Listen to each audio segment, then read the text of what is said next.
everyone, and welcome to another episode of The Person Behind the Pen. My name is Nick, and I am the founder of Guiding Brilliant Writers. Thank you, everyone, for joining us. Today, we kick off a very special series. If you have been following Guiding Brilliant Writers, then you know that we kicked off as the Gifted Bipolar Writer at the end of 2023. The very first collaborative book we published was A Note to My Family. That was the start of the Legacy Chronicles and featured 20 co-authors, plus myself. So here we are now on the third annual. And this year we have 10 writers with us. And wonderful to say, 8 of these 10 writers have not published with us before. So we are very excited to bring on so many new family members under the umbrella of Guiding Brilliant Writers. So one of these people backstage is no stranger to us. He's my big brother, Aaron Gibson, whom I've known now for a few years. He's also the executive remote producer of Nick Never in Control, and the one that you see behind the scenes, always making sure everything works. Yes, he's here today and he's making sure the things work for me as well. We're also going to be meeting 2 of my newer friends. One, Kathy Love, and the other, Lisa Joyce. Both of them are, Kathy is the co-founder of the Outlier Project and Lisa is a member along with myself. I had the opportunity to meet them both in person this year. What an experience. You know, it's funny how life comes full circle. I did know Kathy for a while. And in fact, last year, I was part of the Outlier Project as well. And we've not had the opportunity to connect this way. So this project gave us an opportunity to do so. So you know that I like to jump right in. I don't like to take up too much time. I want the guests to come up. And with that, I am going to... There we go. I love how I don't even have to cue. Now Aaron has gotten so used to working with me, and if he weren't here, I would actually be trying to run the comments, trying to run the banners, and be tripping up all over myself. I'm very good at doing that. So I see everyone coming in. Thank you, Jackie and Christy and Meryl. Who else we got out there? We got Sharon Rose. Sharon Rose is a co-author in the book with us as well. So Jason, I see you out there. We're going to talk a little bit later about what we have cooking up with Jason. And Leslie Flowers is also in the audience. Leslie is another of the co-authors, also writing for the third time the second time in the Legacy Chronicles. All right, Christina, thank you so much for joining. I don't believe that you've been with us before, and I really do appreciate you being here. All right, so I'm going to kick off the introductions. Kathy Love, co-founder of the Outlier Project. She's a 2-time TEDx speaker. She is also an author. Kathy, why don't you introduce yourselves and let us know where you're tuning in from? Hi, it's so good to see everybody. Hi, Jason. Hi, all. I love seeing other outliers supporting outliers. I am coming in from Connecticut, and I'm so happy to be here. I'm so happy that our paths crossed again, and that I got to meet Aaron through you and Lisa through the Outlier Project. And I'm just really excited to talk about the book tonight. Oh, goodness. And I believe that you became a grandmother this year. I did. I could spend the next hour just telling you all about her if you'd like to. I can do pictures and movies and all kinds of multimedia. So this ended up, in fact, an interesting time that you happened upon and stepped into this opportunity. So we'll definitely talk about that a little bit later. For sure. Thank you. Lisa, please go ahead and introduce yourself. And, I want to know how you're feeling at this moment, because this is the first time you're being published. It is. Hi, my name's Lisa Joyce. I live in Katona, New York, which is in Westchester County. I've been a chief of staff in financial services my entire career, and it's been an evolution of a lot of things. Always wanted to write a book, always been fascinated by it. And this was an opportunity to sort of get my feet wet in what it meant to share your story. So I'm just honored and grateful for the opportunity to sort of put pen to paper and see what comes out. I hope you guys like it. I'm really glad that because I know that you work away from home, right? Yes. So I'm glad that you were able to get here. I know sometimes the evening shows are a little bit difficult. There are so many that, and then it's the opposite when you work out from the house. The ones that happen during the day, you can never attend and will be a guest on. So I'm really glad this worked out. And I am thrilled, needless to say, that you joined the project. And I know I will see both you ladies again next year at the second fundraiser. I do hope that we meet up before that. Maybe Rockefeller Center for skating. So we'll Maybe. see you there. I can't skate, just so you know, so that's going to be very interesting. I will be the muse hanging out at the bar. Oh, goodness. So thank you. And we're going to bring Aaron up. Mr. Gibson. Stop hiding all that stuff there. We could see you. All right. Hi. What's up? What's happening? I don't think you really need any introduction, at least not to this crowd, but there are a few people in here that I have not had the opportunity to see them in my audience, although I'm friends with them. So Linda, thanks so much for popping in. And Candace is here as well, and she is another co-author. So Aaron, why don't you go ahead and introduce yourself and tell us all about that special shirt you're wearing? I know. Isn't this a great shirt? I absolutely love it. I'm sorry that my color, I have a darker studio, so the color is not coming out. This is a nice deep purple, similar to my wall. So I'm kind of blending in with it a little bit. Well, it's my camouflage for this evening, so I can hide out in the mall. A little bit about me. I'm just a simple cat, just trying to paint a positive message out into the world and supporting people all along the way. Short, sweet, to the point. Yes, indeed. Just the kind of stuff that the host loves to hear, because now they have to go, oh, wasn't he going to talk for 2 minutes? I'm just kidding. But I do see that you're wearing that hat. From day one, the first legacy, you submitted a picture, you're wearing that hat. And I noticed you've consistently over the years, there it is, over the years, kept that picture, and oftentimes people switch out their picture. So I want to say that hat is as long as you've been published. Is that correct? That is absolutely correct. And there's a special message behind that hat. And this hat is it's a caribou net thing kind of to my son. Anytime that I'm live, he knows that he's with me when I'm wearing this hat. Oh my gosh. He comes with me everywhere I go. So that's why this hat is a pillar point of Soul Man Live, because the show wouldn't have existed without him daring me to get onto social media. I love the story behind the hat, and I've known you for 3 years, and I didn't know that. That's interesting. So thank you for sharing that. Okay, so I want to run a short video that shows all of the co-authors in the book. We have 3 with us today. Like I said, we are 10. And this is the first episode in the series.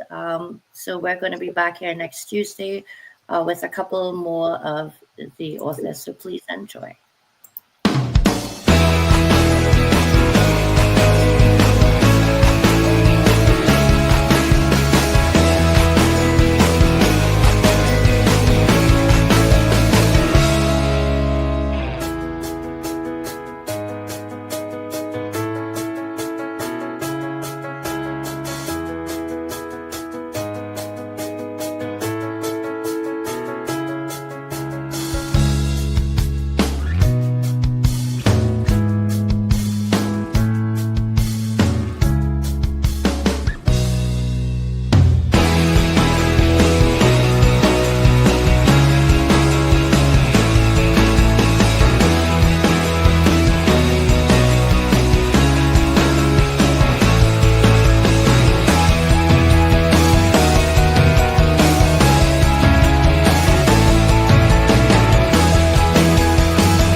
I hope you enjoyed that, and I wanted to make sure that you had an opportunity to see all of the co-authors in the book. You will have the chance over the next couple of weeks to get to know them better. And I created the person behind the pen. I feel that oftentimes we not just pick up a book, but perhaps we read a newsletter or some other form of written work somewhere, and we have questions.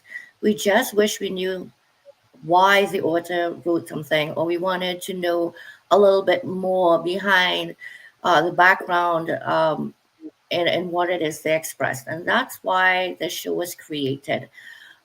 So I am going to go around robin a little bit, and these answers are going to hit differently because everybody on stage are in different parts on their writing journey. Oh, I'm like all discombobulated today. So Cassie, I know, has written before, and Lisa, this is her first time being published. So I'm going to start with you ladies, if you don't mind. During this writing process for Legacy in particular, was there any defining moments, an epiphany, something that perhaps brought out a feeling in you that you have not felt in a while? And then when you did feel it, what was your thought process? Do you feel that it was the nature of the theme that you were writing to, and how was that for you? How did it affect your writing moving forward for the rest of the chapter? Kathy, you want to go? Sure. I started this project thinking about the focus of it being the story of my legacy. But the more I started to think about that, my legacy is a continuation of the legacies before me, of my grandmother, of my mother, and the traditions in the family. And so all of a sudden it became much bigger than me and what I was passing along. And so it was really fun to look back and bring up a lot of memories and to see the things that I've carried through, and now that my kids are adults, to see what they're carrying forward to. Thanks for sharing that. I think oftentimes people do start off writing with one viewpoint in their head, right? They hear the word legacy. Legacy tends to take on a meaning of more material. We leave the house, we leave the 401k plan, we leave the life insurance. And, a big part of families in general would be the stories that get passed down. But in some families, unless you ask, they're not told. And you'll hear one version from this aunt and another version from that uncle. And it's funny how the same situation can actually look different to the different players in the family. And that's something some of the other writers have shared in some of the previous books. They wrote about, let's say, a particular situation, and a relative picked up the book and they read the chapter and they said, really, I don't remember it going down that way. And it kind of brings the connection and brings the people back into your life, but in another way, not in the present day way. So I'm glad that you talked about, starting the chapter and it starting out about you and it becoming more, because a lot of times people also would write a legacy almost like an autobiography, and they aren't the same things, to me at least. One is kind of like the journey of your life, but legacy is, the vision for it is that anybody could pick up your legacy and read it, and they're going to pull parts out of it that resonate with them and stop and think for a minute, how do I want to be remembered, right? What are the things I want my family to remember about me? So your chapter is absolutely beautiful, and it really, when I read it, I think if I didn't know who wrote that chapter, I might have thought it were you. I know how much you feel. Sorry? I said thank you so much.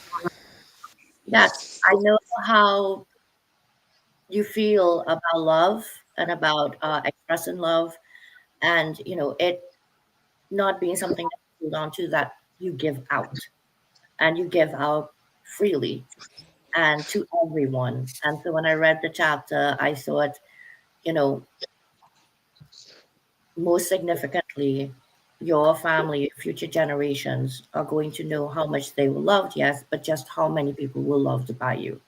So thank you so much for sharing that. Lisa, we're going to ask you the same question. When you started writing the chapter, I'm sure you had, a lot of people ask me as the publisher when we go into this exercise, what do you expect, Nick? Or I don't want to disappoint you. Or, they send in their chapter, and if I say this, that, or that, some are very receptive, and sometimes it's not that they're not receptive, but they would feel that somehow they wrote something I didn't want them to write. And the thing is, I can't write your legacy because I'm not you, and your family's not mine. And so, as you started doing this, was there any like expectations you went in with for yourself of what you wanted to write, and did that shift throughout the process? I knew what I wanted to write. I knew sort of what I wanted to write. I didn't know how it was going to come out exactly, because it was what it really is about for me at this stage of my life is sort of a journey of self-discovery. I have, having grown up a certain way and formed a lot of my sort of personality traits, if you will, based off of what I thought was expected. And then through some, challenging moments in life not that long ago, being forced to look in the mirror and own that I had created expectations that were not realistic, were not aligned with who I was. And this made me really look at, like, where did those expectations come from? Um, and interestingly, they came from me. Like, I manifested them. It wasn't a byproduct really of my parents or my family or any of that. It was really like what I thought they wanted, but they never said it. So, it was, I think I knew that, but I really had to dig really deep and figure that out. So for me, this chapter is really more about recognizing sort of how I showed up in maybe not the best ways, over time. I think always rooted in the best intentions, but not the best actions. So it was very cathartic, and it was a really honest, raw look at sort of the things that I'm not necessarily proud of in the moment, but I'm proud of the evolution of understanding and owning and accountability. So that's what this was about for me, is really sort of acknowledging, it hasn't always been easy, and here's where I haven't been the best, and here's what I'm doing to, here's how I've sort of grown and learning and continuing to evolve. That just completely expresses how many directions you can take your legacy in, right? Because Yeah. when you figure you're trying to write your legacy, so if somebody in your future were to glimpse back and you had 15 minutes to sit with them, what were the parts of you that you would want them to know about your story? And how do you do that in 3,500 words, right? It's impossible. So, you either drill down into a period of time and you go very detailed, or you go very broad. It's hard to get an in between. And there's just so much that I read in your chapter that made me think back to how I felt when I first started my writing journey. Um, and the first time I put pen to paper and was able to, like, almost own things about myself, but on an even deeper level. Like, thinking it here is one thing. Um, writing it, and in the process of proofreading, you're reading this back to yourself a few times. And, by the time you get to the third time reading it back, or if you're reading it aloud to yourself, or you share it with someone you're reading it aloud, or they read it back aloud to you, every time you see something that you wrote a little bit different. Yeah. And there is, like you say, this evolution. Yeah. And some of what you shared about in your chapter about, and you just said it, about your actions or perhaps not showing up the way you necessarily intended at times. Mm-hmm. I think it was so beautifully written that you were able to share the lessons and values that you wanted to share, but you were also, in a way, able to perhaps explain to your generations below you right now, still living, right, that know you, a little bit about what they've observed. Like, it's just not that easy sometimes to articulate. Like, the timing is not right. You don't find the words. You're in an environment with 3, 4 other people sitting there with you. You walk away and you say, "Oh, I really Right. should have said this." Yeah. And that's where this is to me. Yeah. It lives there now forever. Yeah. And the people you want to read it in your family may not even pick it up. It may get published and they would say, "Oh my God, that's so awesome. Where can I buy the book?" And they buy it, it arrives, they bust it open and they put it on the shelf. Mm. And one day they might be walking past that shelf and go, "Right, that's Yeah. Lisa's book. Yeah. Let me grab a cup of tea. Let me sit down. Let me see what she wrote." Yeah. And at that point, they may look back and say, "Shoot, if I only knew this, I would have better understood why she did that or why she did this." And now, in the most recent times, um, they would be able to observe how much you have evolved. But I think in all of it, your level of self awareness has grown so much. Yes. It mirrors mine a lot in this year, first year of entrepreneurship, and something I actually did have to, and recently came to terms with myself. And you said it perfectly. I know now there were times when I was kind of like a toxic employee, and they talk a lot about toxic employers. Um, and I didn't realize that based on some of my own traits, I think that I was in fact manifesting some of the things that I felt others were putting on me. I created Yeah. that. And when I read your chapter, that recent thought came right back to me. And I was like, okay, it's not just you. You're not just crazy. You didn't just like conjure up a whole entire world where the people you know have faces and they're telling you to do this, that, and that when it's actually not them. The faces are all my faces. So, and that's the beautiful identity that we get when we share our stories and can read somebody else's stories. Yeah. So, It's important, like, as you said, like, even with Kathy's chapter, like, we can all experience the same thing, be in the same moment, and our experiences are completely different. And it's really important. And I didn't appreciate this when I was younger. And it took a bit of a family crisis for me to face all of this. But in my trying to like keep things together and what have you, you get a little bit overbearing, you get controlling, and you don't pay attention to another person's experience because you've got your blinders on, right? To manage it so you protect yourself. It's not always helpful. So it was, for me, writing this, the biggest thing was to be really, I wanted it to be raw. I wanted you to feel the emotions that I felt as much as I could convey it. because what I didn't do was stick to this thing that set this off. I looked back and I looked forward, and so it's not about a specific incident, but the specific incident did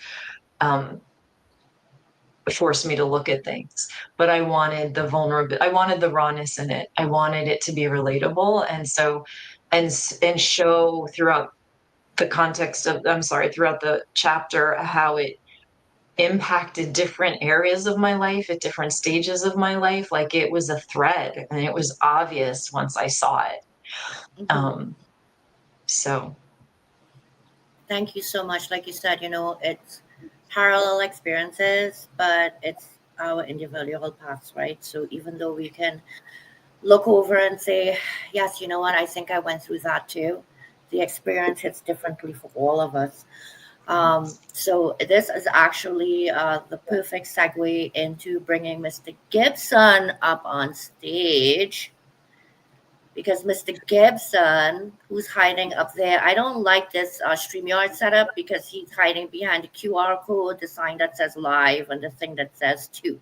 And I don't know if that means only 2 people are looking at the show, which it couldn't be, because welcome, Mr. Dunner, and I see you out there, William Rochelle. I see you, Melissa, and Lisa Favectroni in the house.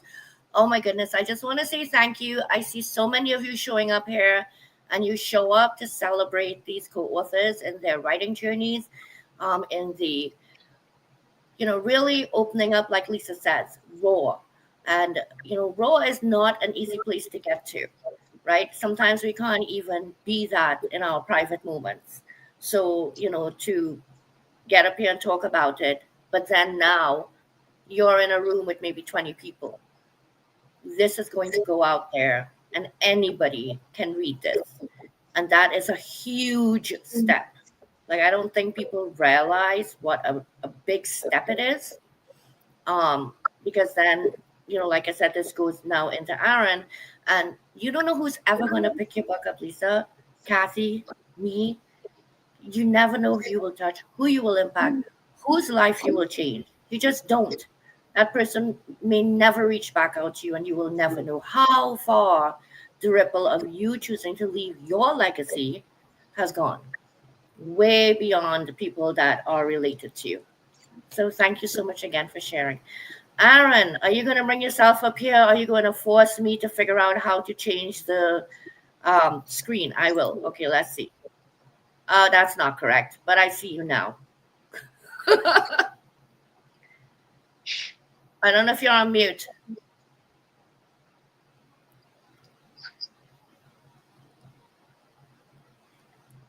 Executive remote producers having some technical difficulties. In the meantime, I want to say hi to Lauren, because Lauren joined us and she's a co-author as well. And she generally is stuck in terrible traffic at this time, which means if you're driving, thank you for being here. No commenting, but I saw the comment. Are you good, Aaron? Yeah, I'm good. I was having a giggle because I have control of that, so I can hide behind this anytime I want. So.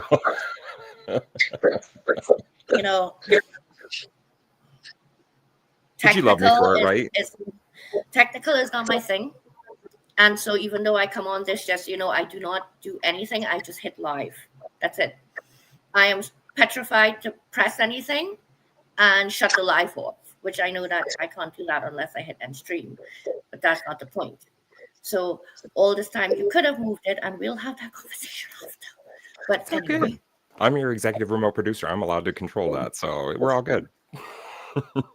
Hey, William. You know what? I want you to now seriously talk to us a little bit about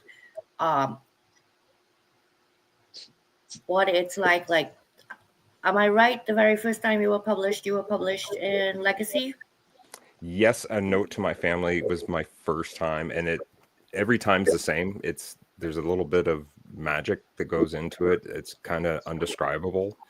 It's a little bit of nerves. It's a little bit of anxiety. It's a little bit of excitement, all balled up into just being very candid with a portion of your story.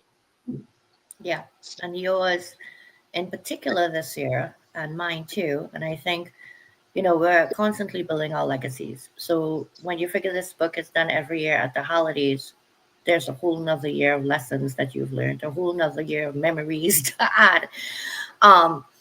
And you know more than anyone that my vision for this book was because my mom passed away in 2017. And part of what I ended up with, because she owned her own business, was her spiral bound notebooks like these books. And I had to go through all her notes to figure out where she was and receiving a shipment and everything. And as I looked at her handwriting, which I was so familiar with, which I couldn't understand half of, just I can't understand my own when I write, I thought, what would it have been like if there was something written in there to me from her? And even some of the things that I saw written there they were evident that there might have been struggles at some points in business, but no elaboration. And now here I am. I come 8 years later and I start my own business. And so you honed in this year on a very particular piece of your legacy, and tied it all together from past to present, but how it actually influences the way you are raising your son right now. And I found that very, very interesting to read because, again, you did this twice before, right? So, people might be saying, well, I wrote my legacy once. Why would I want to write it another time? There have been several people who have come back second and third times to write in anthologies. And in legacy, people have come back the second time around. And now it being the third for me as well, I had that question in my head, what am I going to write about? And I did the same thing. I actually wrote, literally, if anybody in my family decides they're going to start a business, I want you to know it's going to be hell. No, that's not nice, but yes, pretty much. Because, you could pull statistics out from everywhere. And what you shared about your PTSD, how it affected, some of the ways you might have tackled fatherhood, and what you learned and decided that's not the way that you're going to do it. I think that is so necessary because you don't know, like later on, somebody else is going to find themselves right in those shoes, and they would take it better coming from you than they would take it better coming from a medical professional they have absolutely no connection with. And, I thought the same, that maybe in the future there's somebody in my bloodline who wants to start a business and are thinking they can't. And then when they do, a month later, they're thinking, oh, I'm going to close shop up. Like, what the hell did I do?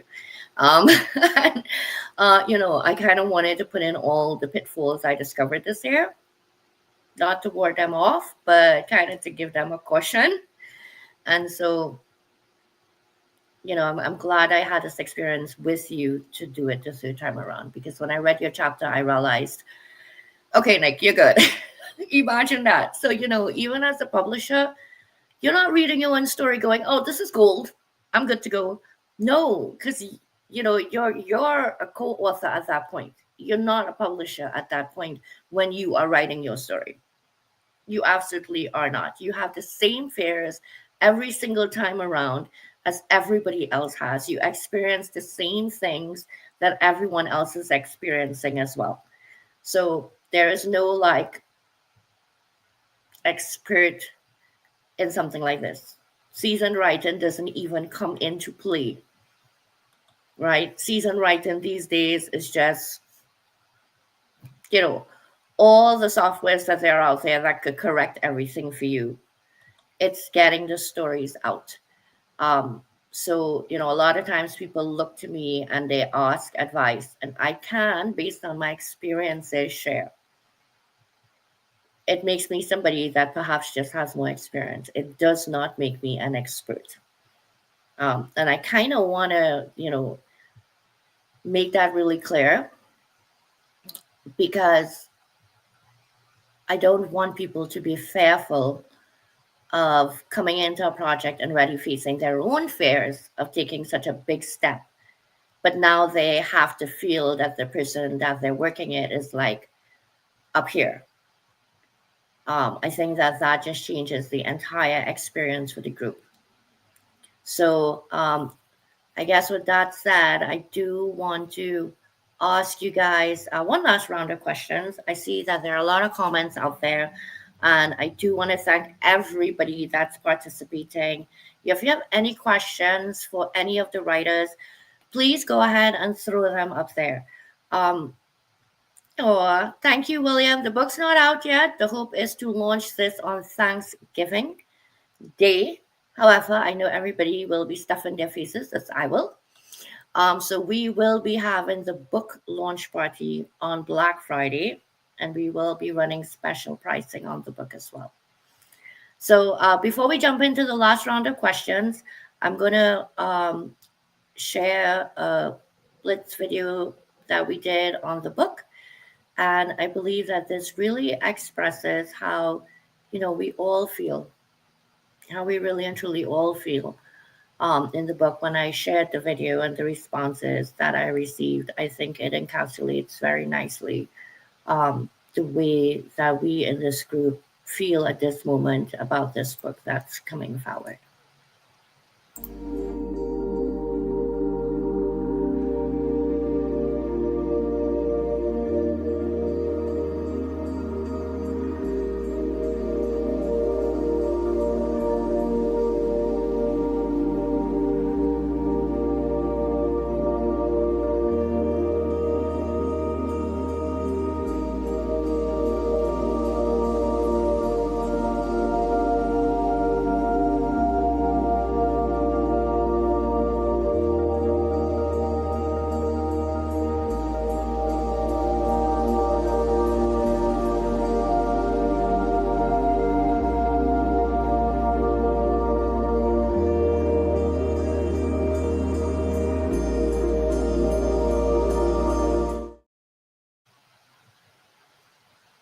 So I hope you enjoy that. And I do see that we have a question out there, and it actually is from one of the writers. So there we go. So Lauren is asking, were you all as nervous as I was and am? I'm excited and just honored. And I think that's an interesting question. I'll ask each of you to answer it, even though we're at different stages, being published the first time and being published, several times over. Kathy? Sure. So I have been published before, but my first book is a workbook. And so it's primarily questions and blank pages. And my second book is a coloring book. So there's not a whole lot of writing in that one. So this is really the first time that I've put a solid chapter together and had it published. And it was really a different experience. And yes, I was nervous, and I did a lot of rewriting, and I felt a pressure, not from you, but from myself, because I really wanted it to be good. I wanted it to be something that would convey everything that I wanted to convey in that.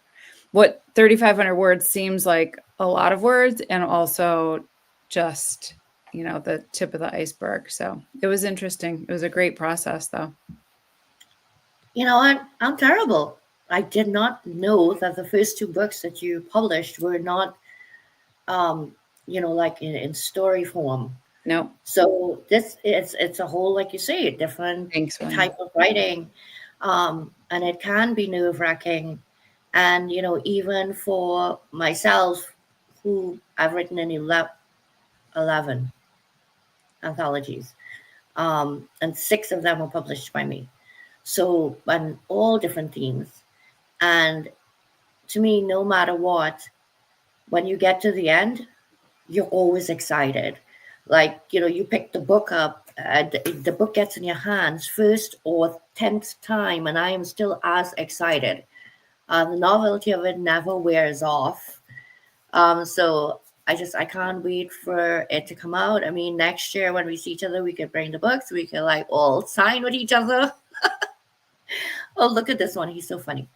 So thanks for saying that, because I know Lauren in particular, and when she's here with us next week, she'll share a bit more about hers. So thank you for sharing with her that yes, you had those expectations of yourself as well, even if you weren't like shaking in your boots kind of thing.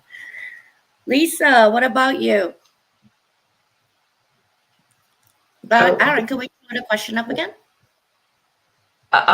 So interestingly, I wasn't really nervous. I'm still not, but I think I might be as it gets published.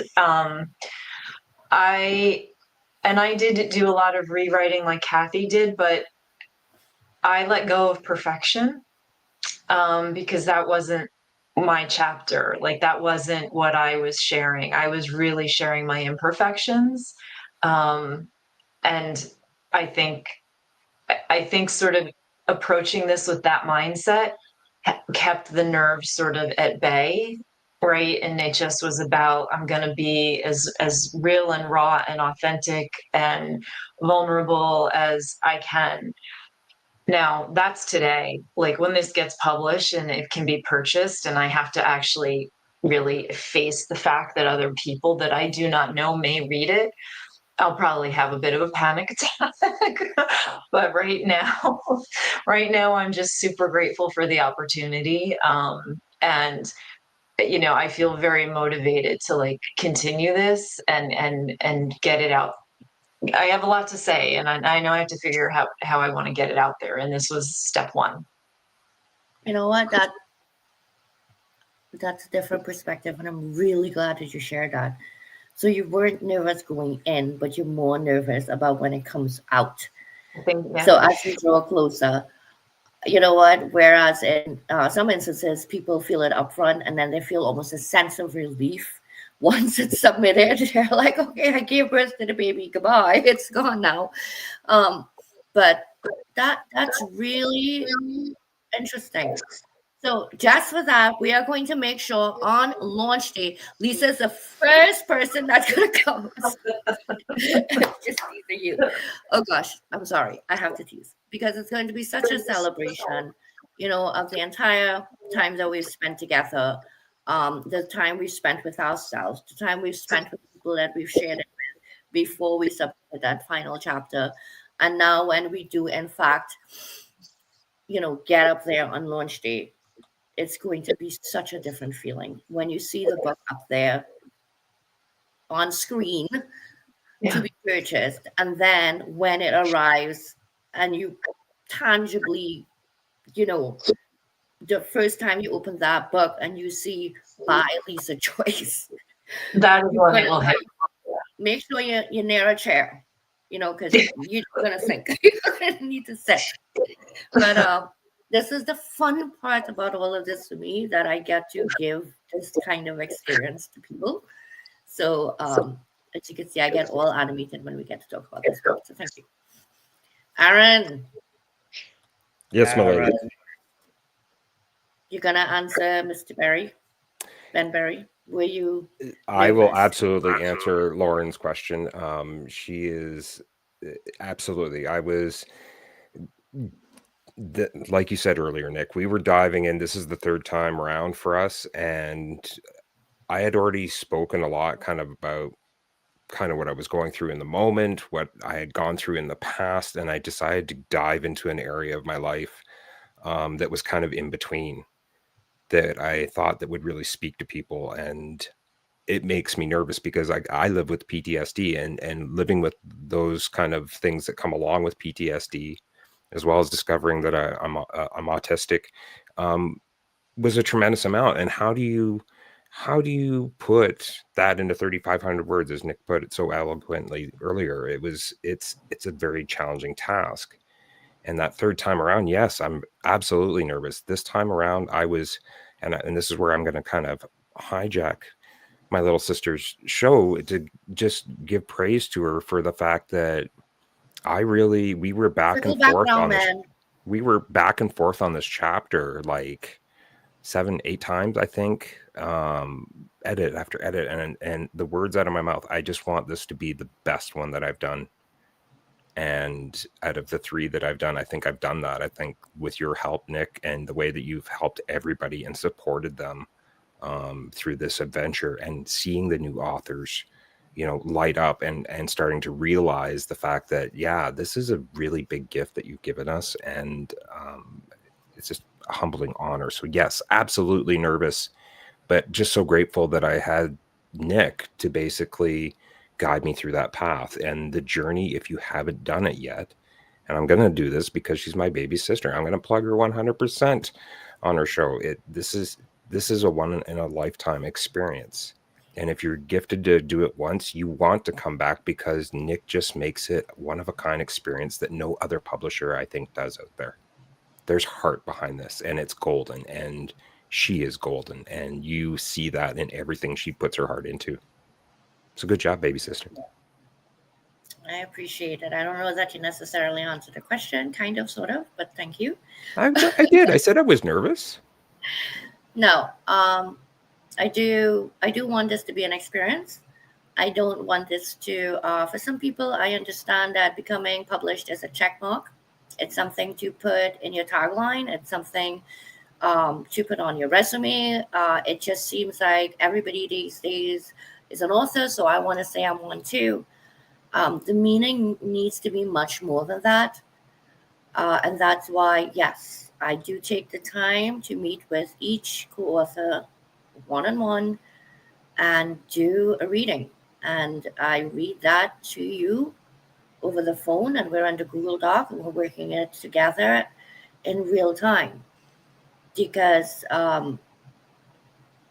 sometimes you just want to express something a certain way, and until it's read back to you, you don't really discover that it's not coming off the way that you wanted it to. That's just one example. And so it's not about spending an hour or spending 2 hours with the co-author. It's about investing and meeting what this person is putting out, because they've stepped up, paid in to have the work done, but also they're investing their time, their energy, and most of all, their heart. And when your heart's involved, it can become very draining. So you do need to have that emotional support, and you should be able to turn to your publisher and have that emotional support as well throughout it. Thank you, Aaron, for the share. So we're going to start wrapping up. We have 9 minutes to go. I am going to ask each of you, and I am going to ask each of you people in the audience, yes, I'm asking y'all to please put in and think about it. You got 9 minutes. If you could only give 2 sentences to the person closest to you in your life, and that was the last 2 sentences you would ever say to this person, what would they be? Now, definitely we could throw in the Jeopardy music and you could think about this one, because of course I just pulled that out of thin air and I'm going to have to think about it myself. But when you say, what would you like somebody to take away from your chapter, right? And we know the theme is legacy. Really and truly, the buck stops with legacy, right? So if you could only give 2 sentences, what would it be? And I'll tell you something. There's a reason why I brought this up. Because if you think that you can't articulate what you need to in 3,500 words, if you could say in 2 sentences, 3,500 words is going to be a lot for you to write with. So anybody on stage want to volunteer? Nobody in the audience is listening. I know all of you guys. I'll harass you all in the DMs after. I don't care. I'm on live saying that because I will. So I need 2 sentences. What 2 sentences would you say if it were the last 2 sentences you could say to the person closest to you? My family was the most important thing to me in my life. And I hope that you all can love each other, love yourselves as much as you love each other. That's beautiful. I love it. I think so many times that we do pour our love into other people and we don't pour it into ourselves.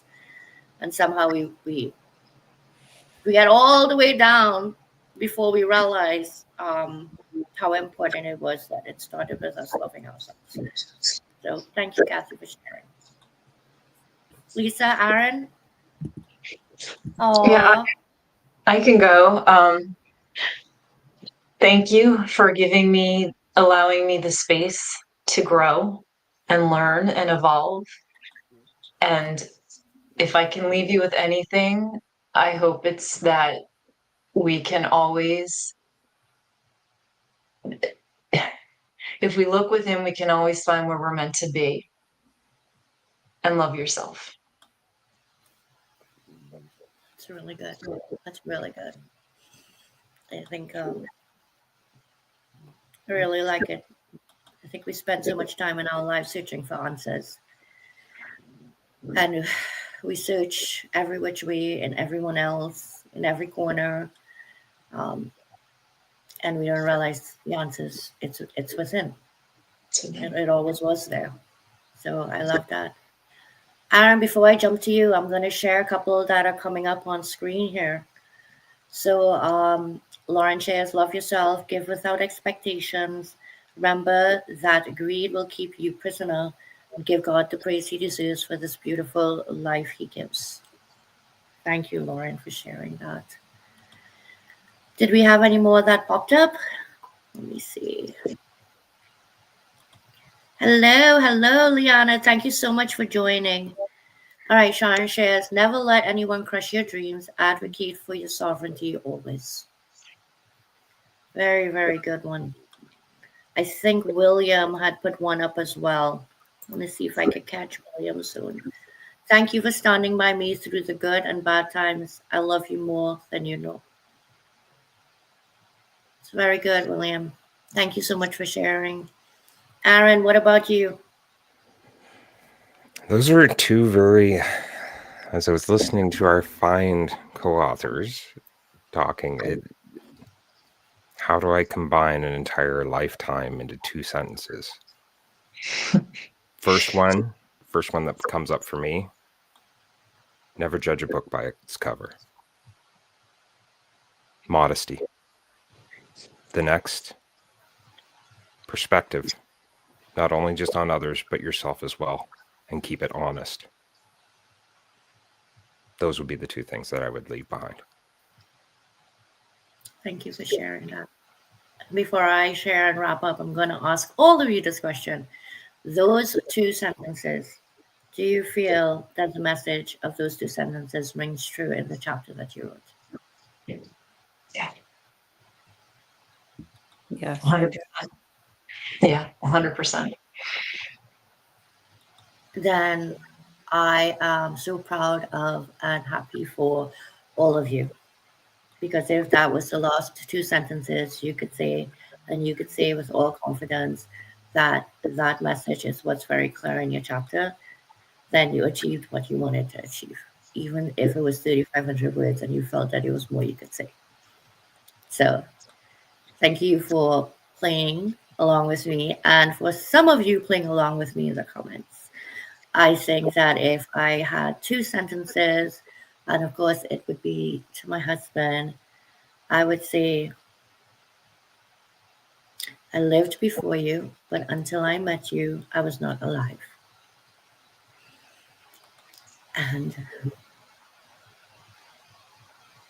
thank you for seeing past my freckles and my bipolarness and seeing me. And that is the 2 greatest gifts that he's given to me. I would want him to know that. And I would want the world to know he gave me that gift too. Because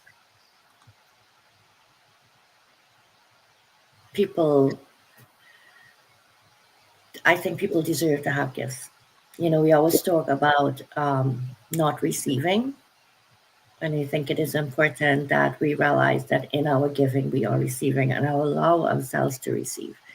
And I say this even berating Aaron for, giving me cred up here. So with that, I want to leave everyone with just stop and think for a moment, that in the next second, we can all be gone. We just don't know. And somebody is going to take longer than somebody else for closure. It happened with me, it happened with my sister. I was able to gain closure quickly, and she was not. So the words that you leave, the things that you choose today, do in fact shape their future. And your words can also leave a bit of comfort behind. So with that, I want to thank everyone for joining us today. And my guests, thank you. I will see you guys soon. Aaron, if you would please bring them on stage with yourself. We have just a minute to go. I want to thank everybody for attending, for engaging in the audience, all your wonderful comments. Michael Stagg, thank you. I just saw you pop in. And Mark Stahl as well. I appreciate you popping in. Join us this Friday, the 21st at 8 p.m. Eastern. Aaron Gibson is going to be hosting all of the co-authors for the pre-launch party on Soul Man Live. Something very special is in the works for you guys. We have our own theme song being rolled out, written by Leslie Flowers and produced by Aaron Gibson. Please make sure that you tune back in next Tuesday, the 25th. We will have a couple more of the co-authors up here for you to meet in person. And last but not least, and I have to throw in this plug, I'm working on a charitable cookbook for Transformation Kitchen with Jason Forehand, the founder of HR4U. We are looking for recipe donations. There's no cost involved. I need your recipes. So please reach out to me in DM on LinkedIn. I will provide you with all the information so you can get a recipe to us. This book is going to be published and hopefully available for sale next year, March 28th, at the second annual Cooking Up Change fundraiser. With that, have a wonderful evening, everyone, and go out and kill tomorrow. Bye-bye.